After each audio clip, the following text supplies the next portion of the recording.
Radyomuzga inkos qilinishicha, Urumchi 3-turmadagi o'g'li bilan ekranda ko'rishgan bir ona chet eldagi bir tuqquniga o'g'li bilan ekranda ko'rishgandan keyingi ta'sirotini yo'llab bergan.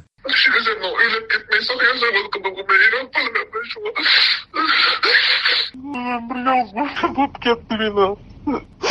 İkisini topşırdım içer olanını. Bu ovoz xotirasida o'g'lining soqchilarga ta'zim qilganda beshi yerga tegayli deb qolganligi alohida eskartilgan.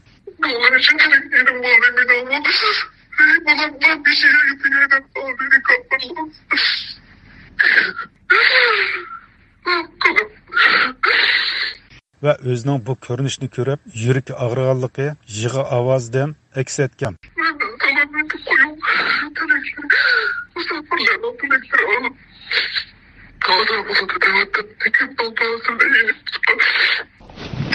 Miçer bana tezrem çok ketsin, ailesinden bulsun, muhabbet hırlarını körsün, sonullarını körsün, tıkanlarını körsün.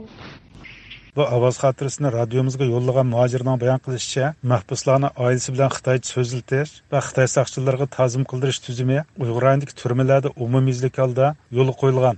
Endi 25-26 kirgan bir o'g'il uchun 3 minutning ichida qanchalik didorlashib, qanchalik paranglashib, uni ozdab Xitoycha ta'zim qilib, keyin yinib kirib ketsa, endi bu qanday qiliq bo'ldi? Buni endi so'zlashimdagi sabab ichimga patmadi, shu qismni anglab, xabarni anglab, xabarlarga chiqarib qo'yishinglarni umid qilaman. Amerikada yashayotgan siyosiy ko'zatkichi Ilshad Hasan apandimi yurtdoshlardan biridan mahbus tuqqunning oilasi bilan ekranda Xitoycha so'zlashgan bir sin xotirasini topshirib olgan. Gerçi ben Xitay hakimiyetinin rezilligini, vahşiligini bilsem ama yana hangtan kaldım, hayran kaldım, içindim. Çünkü bu videonunki türmenin işçiliki bir Uygur'unki sırtdaki uruk tuqqanlar bilen körüşüvatkanlığını şu zaman es kıldım. Ama meni hangtan kaldırgan yeri uruk tuqqanları Uygur sözlevatıdı, türmedeki bu kişi Xitaycha javob beryapti, Xitaycha savol so'rayapti. Mazkur sin xotirasida Xitoycha saviyasi yo'q deyarlik bir mahbusning tuqqanlar bilan qiynalib turib, Xitoycha gap qilayotgan ko'rinishi xotirlangan. Texi o tilni degandek ravon so'zlayolmaydi ki. Ama shuningdimi bir amal qilib, shu Xitoy tili bilan o'zining urug' tuqqanlariga bo'lgan talpinish, shularga bo'lgan mehrini shu Xitoy tilida tilni o'rgab aran so'zlayapti. Demak, bu yerdagi türmenin işçiliki. Mayli bu türme bolsun ya ki biz bilmeymiz. Belki lager oluşu mümkün atalmış. Bunun işçiliki Uygurlarda hatta ki özünün ana tilide sözleş, okumu mekrum boğallığının delil ispatı. Radyomiz kelgan ilgirki inkaslarda ma'lum bo'lishicha, mahbuslarning urug' tuqqanlari bilan ekranda ko'rishishi turma ish sirtida bo'lib, har ikki tarafda soqchining nazorati ostida ilib berilmoqda. Soqchixona xodimlari mahbus oila taobatlarini har oyning belgilik kun va soatlarida tavallikdagi adliya punktlari yoki oila komstiga ilib berib, mahbus tuqqani bilan ekranda ko'rishtirgan. Biz bugun Qashqar shahar ichidagi ana shunday ekranda ko'rishtirishga mas'ul bir soqchi xodimidan ma'lumot so'rdik. Bu qanchalik vaqt bir ko'rishtirsizlarmi shu tavallikinglikmi shu aholilarni turmadagi tuqqanlar bilan? Har oyda shu qatam ko'rishimiz. Bu ko'rishtirgan chog'da bu uyda ko'rishtiramizlar yoki adliya idorasidami? Yo'q, bizlar shu ochida. Oila komstiga borsizlar, shundaqmi? Oila komstida shu yerga berib, shu yerda ekranda ko'rishimiz. Sizning bakishingizda qanday ilgirlashlar bor? Nima alayliklarni ko'rdingiz? Ashna ichidagi bilan sirtdagi holatini nima silishtirsanglar? Bo'yi seviyasi ishib, tarbiyalashni istaman. Ammo Fatih hukumatning qilgan tarbiyalarini bek tushunib hozir yaxshi bo'larkimiz deydi.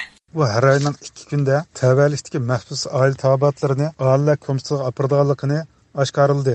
Qanchalik vaqt bir ko'rishtirsizlar? Oyda birmi yoki bir qancha oyda birmi? Shu oyda shu qatam ko'rishyaptik. Ba'zi oyda ama kasallik sababidan shu oyda bizmi ko'rishmadik. Asosan tinch bo'lgan chog'da kasallik bo'lmagan chog'da ko'rishgan chog'da shu har qatimlikqa qancha 1 minut davom qilayotamda, 2 minutmi yoki 3 minutmi? Shu 2 minut atrofida. Uning deyishicha, ekranda ko'rishish garchi 1-2 minut davom qilsa-mu, ekranda ko'rishni ko'rib turgan kishilarning ko'plik sababidan har qatim oila komstiga bu ish bilan bog'inda u 1-2 soatcha uchrab turishga majbur bo'lgan. Bu vaqtni silib bekitib beramizlar yoki oilalar talab qilgan chog'da opiramizlar yoki turmadan bekitib beramdi? Qarshi belgilanlik 6-soat, 21-soat deb.